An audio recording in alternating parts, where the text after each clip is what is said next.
Margarita Zavala, esposa del expresidente Felipe Calderón, es aspirante a la presidencia de México para 2018, pero más que pensar en quién es, debemos analizar lo que representa, ya que su propuesta se fundamenta en la figura de su esposo, el expresidente Felipe Calderón, quien gobernó México de 2006 a 2012, ya que Margarita Zavala, más allá de su papel como primera dama, nunca ha desempeñado un cargo público.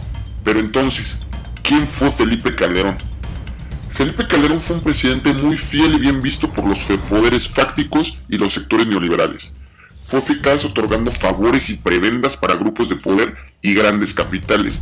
Por ello hay quien extrañamente puede sentir un discutible orgullo cuando fue aplaudido de pie por el Congreso de Estados Unidos.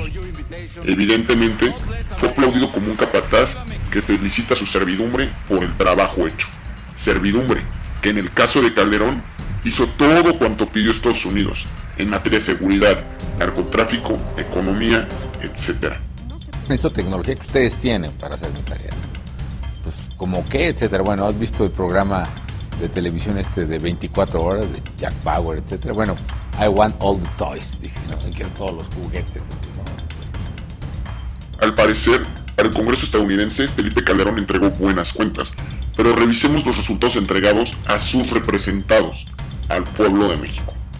En materia de seguridad, inició una espiral de violencia al declarar la guerra al narcotráfico, guerra aplaudida e inducida por el gobierno de Estados Unidos. Cuando decimos que Calderón fue su servidor, no estamos exagerando. No existen indicios o algún estudio que nos indique que la guerra contra el narco de Calderón haya tenido algún resultado positivo.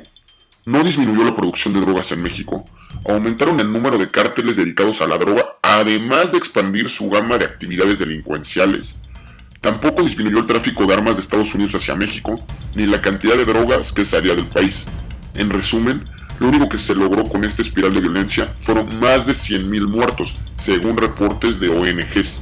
Muertos a los que Calderón siempre consideró daños colaterales.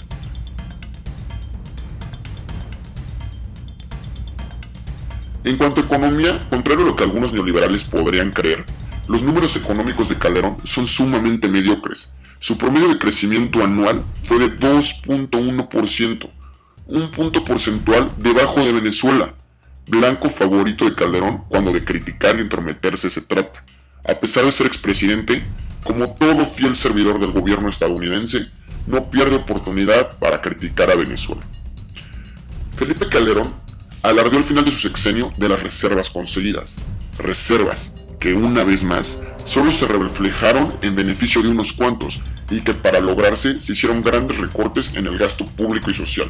Consecuencia de ello fue el más grande fracaso del sexenio de Calderón, que fue convertir al país en una verdadera fábrica de pobres. Contrario a la tendencia latinoamericana y bolivariana de disminución de la pobreza, en México, según cifras de la CEPAL, los mexicanos en situación de pobreza para el 2006 eran el 31.7% de la población. Al final del sexenio, 2012, había aumentado hasta el 37.1%, un aumento de casi 7 puntos porcentuales. En cuanto a indigencia, al inicio de su sexenio, el número de mexicanos en situación de indigencia eran el 8.7% de la población. Para 2012, al final de su sexenio, había aumentado hasta 14.2%. Es decir, durante el sexenio de Calderón, en México pasaron a situación de pobreza o indigencia alrededor de 11 millones de personas. Convirtió a México en una verdadera fábrica de pobres. Un tema tan sensible, históricamente como lo es la pobreza, fue siempre ignorado y desestimado por Felipe Calderón.